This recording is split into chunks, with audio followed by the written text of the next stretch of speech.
세 번째 발표로 넘어가겠습니다. 세 번째 발표 연자분에 대해서 제가 잠시 소개 말씀드리겠습니다. 탁상우 고려대학교 생물방어연구소 교수님께서 발표해 주시겠는데요. 탁 교수님은 고려대학교에서 학사를 하시고 서울대 보건대학원에서 석사, 그리고 미국 매사추세츠 주립대학교에서 박사학위를 받으셨습니다. 미국 CDC 질병통제예방센터에서 역학조사관도 역임하신 바가 있습니다. 제목은 미국의 의료 정책과 바이오 테러에 대한 준비 상태라고 하는 제목으로 발표를 듣도록 하겠습니다. 큰 박수로 맞아주시기 바랍니다. 안녕하십니까, 탁상우입니다. 제가 주최 측으로부터 받은 제목은 지금 현재 보시는 슬라이드하고 다릅니다. 제가 동의를 안 해서가 아니고 제가 갖고 있는 경험이 일천하기 때문에 제 경험의 바탕, 그 경험 안에서 말씀을 드리고자 그 내용에 국한시키는 바람에 주최 측에서 주신 제목하고 조금 다릅니다. 오늘 말씀드릴 부분은 사실은 제 전공 자체가 공중보건이에요. 그리고 그 전공도 역학입니다. 에피데미올로지라고 그러죠.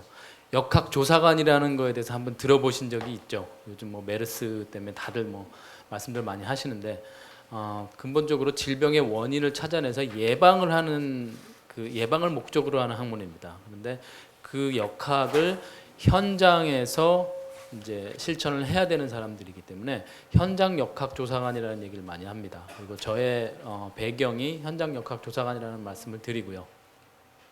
오늘 제목을 보시면 퍼블릭 헬스와 바이오 테러리즘입니다. 왜냐하면 이런 말씀을 미리 드려야 될 것 같은데, 인위적으로 생물학적 인자를 배포하거나 뿌려서 질병을 발생시키는 그런 것과 메르스처럼 어떻게 보면 외국에서 유입되거나 아니면 자연 발생적으로 생기는 질병이 그 현상은 매우 유사합니다. 그래서 미국의 질병통제센터에서는 바이오 테러리즘을 공중보건 위기 중에 하나로 규정을 합니다. 바이오 테러리즘을 위해서 따로 전략을 세워놓거나 따로 역량을 강화시키자라는 접근이 아니고 공중보건 위기의 대응 차원에서 바이오 테러리즘을 본다라는 거죠. 그런 의미에서 제가 지은 제목도 공중보건과 생물 테러를 위한 대응 전략입니다. 여기서 왜 예방을 안 하느냐 하죠. 왜냐하면 공중보건은 흔히 예방인데 왜 예방을 얘기 안 하느냐. 바이오 테러리즘에 대한 예방은 어떻게 하면 좋겠습니까? 테러리즘이 테러가 생기기 전에 예방을 해야 되는데 그 분야는 공중보건의 분야가 아니고 제 생각으로는 정보의 분야죠. 인텔리전스가 있어야 되고 은밀하게 이루어지는 그런 쪽에서 이제 감지를 해야 되기 때문에 공중보건을 하는 사람 입장에선 사실 할 수 있는 부분이 많지 않다고 생각합니다.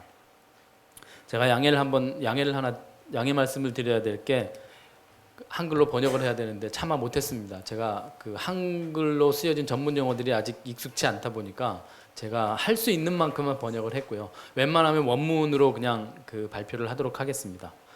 2001년 당시 탄저균 테러 사태가 있었죠, 미국에서. 근데 그 당시 많은 기관들이 참여를 했고 많은 희생자도 있었고 그다음에 관련된 사람들도 많았습니다.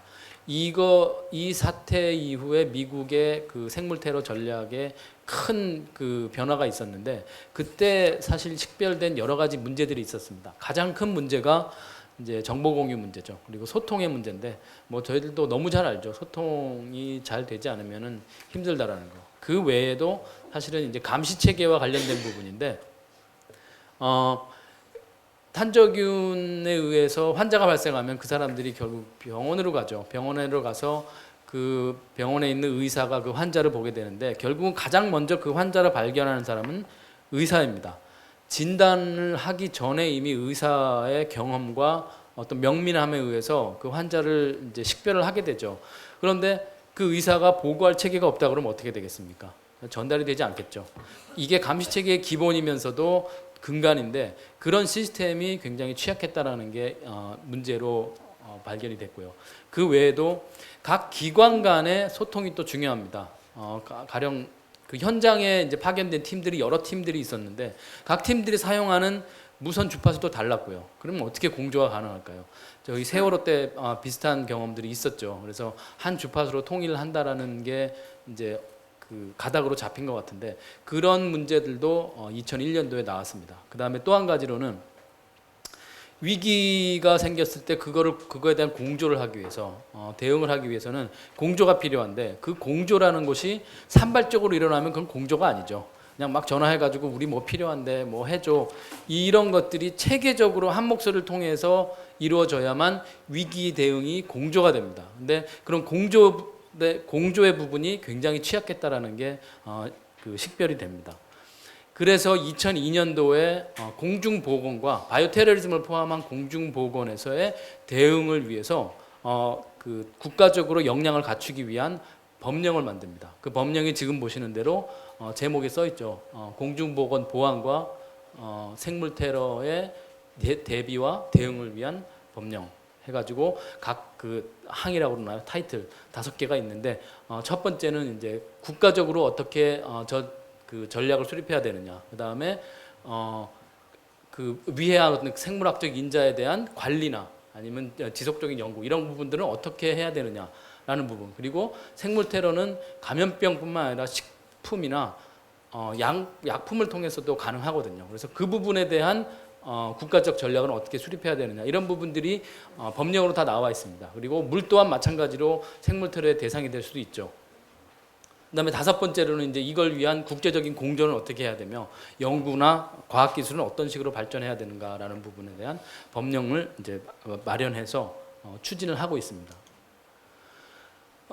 그 법령을 통해서 이제 국토보안부가 생기고 국토보안부에서 제시한 국가 대비 전략이 있습니다. 그래서 5가지인데 흔히 예방, 보호, 위기 감소, 대응, 회복 이렇게 5가지가 되어 있고요.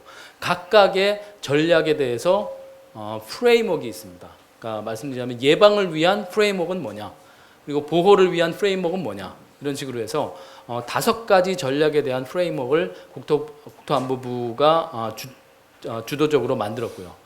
그거에 따라서 그 보건복지부가 국가 위기 사태를 7가지를 정의를 합니다. 이거 사실은 국가 위기 사태는 23가지가 정의가 되어 있는데 그 23가지의 각각에 대한 대응 방식을 수립하는 게 현실적으로 힘들다 그래서 7가지를 묶었어요. 보시면 두 번째가 바이올로지컬 릴리스라고 해서 바이오 테러리즘이 바로 여기에 속하는 거죠. 가장 중요한 건 뭐 휴먼 팬데믹이 되겠고요. 그 외에도 뭐 방사능 사고라든가 화학 사고라든가 허리케인, 자연재난까지도 포함을 하고 있다는 걸 눈여겨봐 주십시오. 보건복지부가 맡는 부분은 사실은 이제 메디칼이나 퍼블릭 헬스 관련된 부분이죠. 그 부분과 관련돼서는 보건복지부가 주도를 하지만 이게 왜 여기 보시면 이제 emergency support function이라고 하는데 15가지의 상황을 가정을 하고 그 15가지 상황 중에서 각각의 기관들이 맡는 부분들이 있습니다.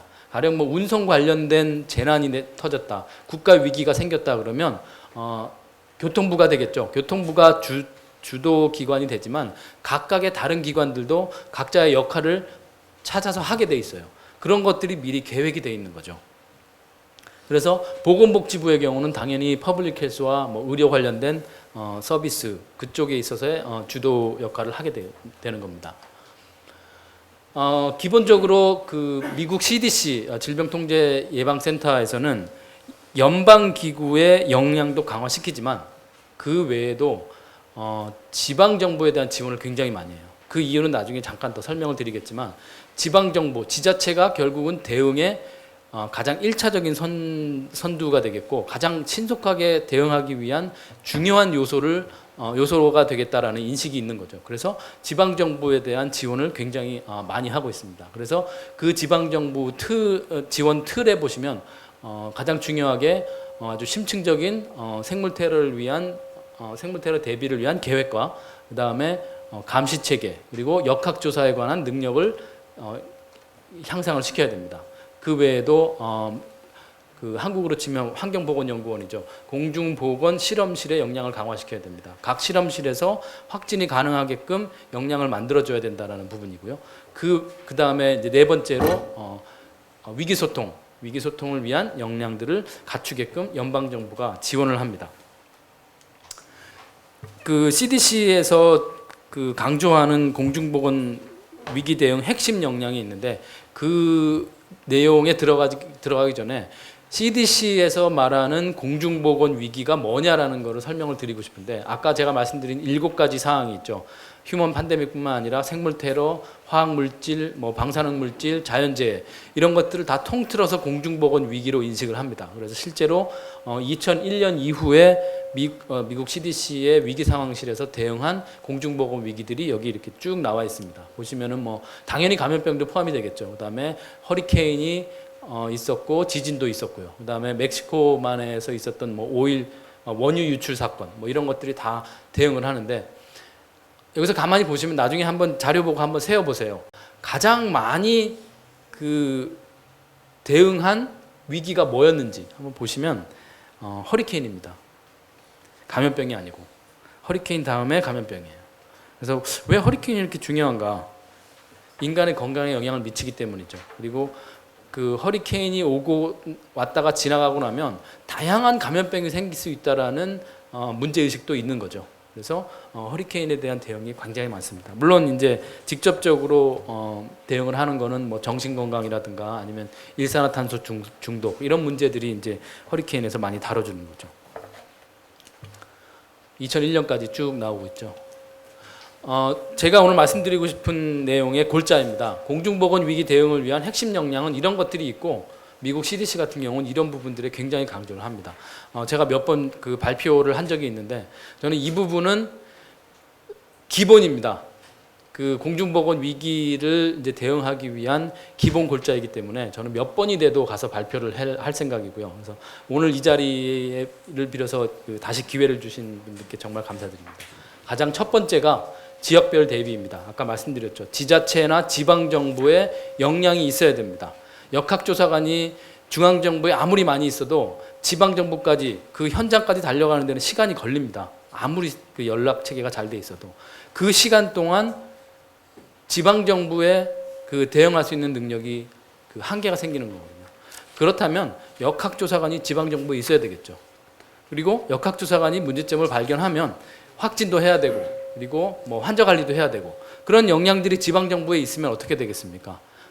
거기에서 발생한 공중보건 위기, 감염병 이런 것들은 거기서 그 컨테인이 되겠죠. 그러니까 한국말로 치면 뭐라고 할지 모르겠는데 그냥 딱 거기에 이제 그 제한을 두게 되는 거니까 거기에 딱 묶어둘 수 있는 겁니다. 더 이상 확산이 되지 않게끔 방지할 수 있는 거죠. 그런 의미에서 지역별 대비가 굉장히 중요합니다. 정보 공유는 뭐 더 이상 말씀 안 드려도 뭐 너무 잘 아시겠죠. 그다음에 공중보건 감시 체계, 역학조사, 독성 평가. 감시 체계는 제가 항상 뭐 그 예를 드는 거긴 하지만 공중보건의 시작이자 끝입니다. 공중보건 문제가 있는지를 확인할 수 있는 게 감시 체계고요. 공중보건 위기가 있었을 때 그 위기 사태가 잦아들고 있는지, 위기 사태가 끝났는지를 확인할 수 있는 그 근거도 감시 체계가 있어야 되는 겁니다. 숫자를 만들어주고 그 현황에 대한 보고가 되어야만 공중보건 위기의 대응을 제대로 할 수 있다라는 인식이죠. 그리고 역학조사, 독성평가 이런 것들은 대부분 뭐 너무 잘 아시죠. 기본입니다. 그 다음에 이제 그 공중보건 실험실 역량, 미국으로 치면 그 LRN이라고 해서 Laboratory Response Network이라고 해서 생물 테러를 위해서 주로 운영되는 실험실 네트워크가 있습니다. 감시 체계 하나로 작동을 하면서 그 실험실의 어떤 단계별 그 대응을 통해서 신속하게 확진하고 그 확진된 내용이 중앙으로 보고되고 그리고 대응으로 연결되는 그런 시스템이 만들어져 있는 겁니다. 그래서 그런 부분이 강화되어야 된다라고 강조를 하고 있고요. 위기 대응 공조, 아까 그 탄저균 사건 때 이제 그 문제점으로 지적됐었죠. 이런 위기 대응을 위한 공조는 한 자리에서 이루어져야 되고 한 목소리로 그 전달이 되어야 되는데 그런 부분들은 결국 아까 그 전병규 교수님 말씀하신 것처럼 뭐 질본 내에 뭐 EOC를 만든다든가 긴급 상황실을 만든다든가 그런 것들을 통해서 위기 대응 공조에 대한 역량이 강화되는 거죠. 의료인 및 대응 인력의 건강과 안전인데 이거는 한마디로 말씀드리면 공중보건 위기 대응에 파견된 사람들의 건강과 안전입니다. 왜 그 사람들의 건강과 안전이 중요하냐?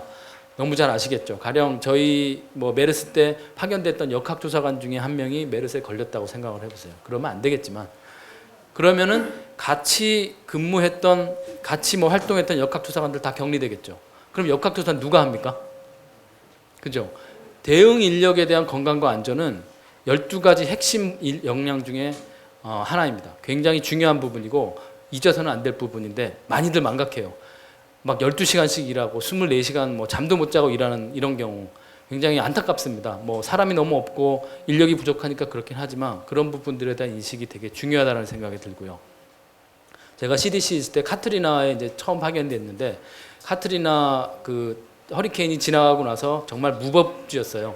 뭐 권총 들고 뭐 강도를 만나는 이런 일들은 너무 흔했죠. 근데 그 현지에 있는 이제 의료센터에 찾아가서 제가 이제 환자들 기록을 그 받아가지고 다시 돌아와야 되기 때문에 그 임무가 이제 제 임무의 주였습니다. 저 혼자 갈 수가 없죠. 그 사람들한테 뭐 총을 맞을 수도 있는 거고 강도를 당할 수도 있는 거고. 그래서 백악관 소속의 경호원 부대가 있었는데 그 경호원 부대에서 사람들이 나와가지고 무장요원들하고 같이 저랑 무장요원 한 명이랑 뭐 이런 식으로 해서 팀을 이뤄가지고 각 이제 그 응급센터들을 돌아다녔어요. 그게 바로 이런 거죠. 의료인 및 대응 인력의 건강과 안전을 지켜야 된다라는 인식이 있었기 때문에 가능한 겁니다. 위기 소통 및 경보. 위기 소통 중요하죠. 근데 위기 소통의 목적을 이제 흔히 얘기하는데 안심시키는 게 목적이 아닙니다. 위기 소통을 통해서 협조를 끌어내는 겁니다. 협조를 끌어내기 위해서 가장 중요한 건 정보 공유죠. 내가 가진 정보를 다 얘기하고 그 세일즈맨 하는 거하고 똑같아요. 세일즈맨하고 한번 얘기를 해보시면 자기 개인 얘기까지 다 하세요. 다 하고 그 사람의 신뢰를 얻고 나서 물건을 팔거든요. 거의 마찬가지라고 생각을 해요. 위기소통을 제대로 하려면 내가 가진 정보를 다 보여줘야 돼요. 그래야 그 믿음을 바탕으로 협조가 생기는 거거든요. 그리고 역학조사관 같은 경우는 현장에서 이제 환자나 일반 뭐 가족분들을 이제 대면을 많이 하는데 이때 뭐 그 역학조사관이 고압적이었다든가 이러면은 마음을 열지 않겠죠. 기본적으로. 그런데 마음을 열고 내가 알고 있는 모든 걸 다 얘기하고 그리고 그 협조를 끌어내기 위한 역할을 해야 되기 때문에 현장에 있는 역학조사관의 위기소통 능력이 굉장히 중요합니다. 그리고 위기소통을 하면서 이제 계속 이제 대화를 주고받게 될 테니까요. 대화를 주고받는 과정에서 이 질병에 대한 다른 단서들을 발견할 수가 있는 겁니다. 아주 명민한 역학조사관이 있으면 확진을 하기 전에 질병에 대한 단서를 찾아내서 예방을 할 수가 있는 가능성이 있거든요. 그래서 이런 부분들은 이 역학조사관들의 경험을 통해서 나오는 거죠. 그런 경험들이 축적될 수 있게끔 제도적으로 뒷받침도 되어야 되겠다는 거고요. 그 다음에 의료 물품 관리 및 배포. 저희들 뭐 백신이 이제 가령 굉장히 많은 백신이 필요하다고 할 때는 그 짧은 시간 안에 적시적소에 배달을 해야 되고 관리를 해야 되는데 이런 부분들도 앞에 나온 것처럼 뭐 위기 대응 공조 이런 것들을 통해서 가능할 겁니다. 그래서 효과적으로 이런 것들이 공조되어야만 협조되어야만 가능하다는 얘기죠. 의료 물품 폐기 이런 얘기를 한번 들은 적이 있었는데 그 에볼라 환자가 미국에서 처음 발생했을 때 텍사스에 있는 그 주립병원에서 그 이제 최고 단계의 보호복을 장착을 하고 이제 환자를 대응을 하는데 하루에 나오는 폐기물만 0.5톤이었대요. 0.5톤이 며칠 쌓이면은 뭐 수십 톤이 되는 거죠. 그러면 이거를 병원에서 관리를 못 하고 그리고 그 전에 그 바이올로지컬 해저드라고 그러는데 그 폐기 물품을 관리하던 회사가 우리 못 하겠다고 나자빠졌다. 그러면 이제 누가 합니까? 그런 부분들에 대한 계획과 훈련이 돼 있어야 되는 거거든요. 그런 부분들도 그 공중보건 위기의 핵심 역량이다라고 제시를 하고 있습니다. 그 외에 대규모 환자 관리, 가령 뭐 스페인 독감 같은 경우가 생겼을 때 큰 뭐 운동장 같은 곳에 환자들을 쭉 눕혀놓고 결국은 그렇게 관리를 해야 되는 상황인데 뭐 음압병상이 몇 개냐 뭐 이런 것들을 통해서 대규모 환자가 생겼을 때 이런 부분들도 관리를 할 수 있는가 이런 것들을 이제 점검을 하게 요구를 하죠. 비약의학적 구제 및 예방 이거는 이제 예를 들자면 그 뭐 휴교라든가 이런 것들입니다. 영어로 치면 소셜 디스턴싱이라고 하는데 사람들이 웬만하면 사람들이 많이 모인 곳에 가지 말라고 얘기하는 건데 사실 이런 부분들이 위기 소통의 한 부분이에요. 위기 소통을 하면서 사람 많이 모인 곳에 가지 마십시오라고 정부가 발표를 하게 되면 당연히 뭐 소비도 줄고 시장도 안 갈 것이고 뭐 쇼핑하러 가지도 않겠죠. 경제 활동이 마비가 될 겁니다. 그런 부분들이 굉장히 중요한데 그런 것에 대한 판단이 있어야 돼요. 기준이 있어야 되고 표준이 있어야만 적절하게 뭐 학교를 가지 마십시오. 회사에 가지 마십시오. 뭐 사람이 많은 곳에 가지 마십시오. 대중교통을 이용하지 마십시오라는 소통을 할 수가 있는 겁니다. 지역 복구, 모든 대응이 끝나고 나서 이제 그 사태가 마무리가 되면 지역을 복구해야 되는데 복구하기 위한 노력과 맞물려서 결정을 해야 됩니다. 내가 대응하기 위해서 뭐 굉장히 뭐 많은 그 물품을 이제 가지고 갔어요, 현장에. 근데 금방 이게 뭐 대응이 끝나고 사태가 마무리되면 그 많은 물품들을 또 다시 가져와야 되거든요. 부담이죠. 이런 부분들까지 고려해서 대응을 해야 된다는 부분입니다. 이런 노력들 중에 하나로 뭐 역학조사관 얘기가 많이 나오는데 에피데믹 인텔리전스 서비스라고 해서 미국 CDC에서 그 운영하고 있는 프로그램이에요. EIS 오피서라고 하는데 이 프로그램이 1951년도에 생겼습니다. 근데 이 프로그램을 만들 때 이 프로그램을 만든 사람이 미 의회에 가서 예산을 따올 때 이런 주장을 한 겁니다. 1951년이면 한국전 당시죠. 한국전 당시에 북한군이 아니면 중공군이 결핵균을 이용해서 생물 테러를 할 가능성이 있다. 생물 테러를 하거나 생물학전이 벌어지면 가장 시급하게 필요한 사람이 역학조사관이다. 그래서 그 어려운 당시에 예산을 따와가지고 그 프로그램을 만들었습니다. 그 프로그램을 현재 70년 가까이 이제 70년 넘게 유지가 되고 있죠. 그리고 그 프로그램을 통해서 나온 여러 분야의 사람들이 전 세계에서 각지에서 일을 하고 있습니다. 그 외에도 최근 2, 3년에 걸쳐서 3, 4년에 걸쳐서 이제 그 생물 테러를 포함한 모든 그 공중보건 위기에 대한 패러다임이 바뀌고 있는데 흔히 말하는 바이오 서베일런스라고 그래요. 제가 하는 일하고도 관계가 있긴 한데 바이오 서베일런스를 위해서 미국이 전략을 만들었습니다. 바이오 서베일런스라는 것은 말 그대로 서베일런스입니다. 감시 체계죠. 근데 이 감시 체계의 대상이 모든 유해인자를 다 포함하는 겁니다. 아까 말씀드린 것처럼 공중보건 위기를 일으킬 수 있는 모든 인자들을 다 포함해서 자료를 수집하고 분석하고 해석해서 필요한 사람들한테 다시 소통하는 그런 시스템을 만들자고 하는 게 이제 바이오 서베일런스죠. 그걸 위해서 대통령 지시에 따라서 국가 정책도 만들고 그리고 그 정책을 수행하기 위해서 필요한 과학기술 로드맵도 만들어져 있습니다. 그래서 그 부분들 궁금하시면은 구글로 이렇게 찾아보시면 다 공개되어 있으니까 한번 보셔도 괜찮겠습니다. 바이오 서베일런스에서 뭐 말씀을 드렸으니까 간단하게 더 말씀드리면 그 바이오 서베일런스의 가장 그 핵심적인 목적은 조기 감지입니다. 빨리 감지할수록 신속하게 대응해서 그 규모를 줄일 수 있는 거거든요. 피해를 줄이는 것이 가장 큰 목적이죠. 바이오 테러가 생기기 이전에는 정보전이기 때문에 공중보건 위기 대응의 측면에서 할 수 있는 것들이 많지 않습니다. 그 대신 공중보건 위기 대응을 할 때 가장 신속하게 할 수 있다면 그거보다 더 좋은 대응은 없겠죠.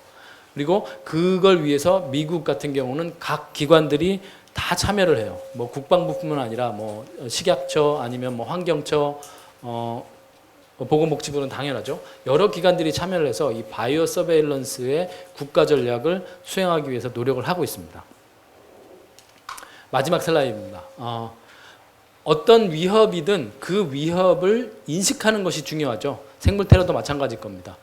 그냥 일반 테러라면 정보전을 통해서 그러니까 그 위협을 감지를 하게 되는데 그 위협을 감지하기 위해서 가장 중요한 건 결국은 서베일런스입니다. 그 감지를 할 수 있는 시스템이 만들어져 있어야 그 시스템을 통해서 신속하게 보고가 되고 전달이 되게 되는 거죠. 감사합니다. 여기까지입니다. 예, 발표 감사합니다. 질문을 한 개 정도만 받겠습니다. 한 개만, 시간 관계상 질문을 한 개만 받도록 하겠습니다. 예, 저쪽에 마이크 좀 주십시오. 발표 잘 들었습니다. 예, 저는 한국발전기술의 최동배 차장입니다. 예. 저는 원래 환경학 쪽 박사 쪽입니다. 환경학 공부를 했고요. 예, 오늘 보니까 참 이게 그 중요한 걸 발표해 주셨는데, 지금 가장 미국에서는 환경이나 안전에 대해서 참 잘 대응하고 있다는 그런 생각이 듭니다. 그런데 그러니까 저희 나라의 입장으로 봐서는 지금 법 체계가 그렇게 따라가고 있는지 우선 그 부분부터 좀 의문이 좀 우선 있고요. 그럼 그 중에서 이제 크게 그 에너지법하고 지금 여기에 따른 이기 대응 그 법이 있는데 그죠? 그 법 자체가 어차피 그 어떻게 보면 헌법 밑에 있는 바로 그 중간 그 상위법이라고 할 수 있습니다. 그런데 이제 저희들은 지금 질병대책본부로만은 좀 부족하지 않느냐 그런 생각이 결국에는 이기가 났을 때는 이게 전체적으로 대응을 해야 되거든요.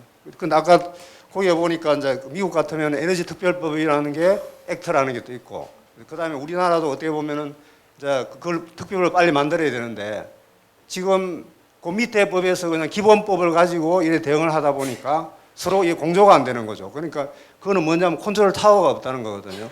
그리고 그 컨트롤 타워를 빨리 만들어주기 위해서는 에너지 특별법이나 어떻게 보면은 이는 이기 대응에 따르는 그런 그 컨트롤 타워를 일단 만들어줘야 되지 않느냐라는 생각이 듭니다. 하여튼 그런 분야에서 조금 더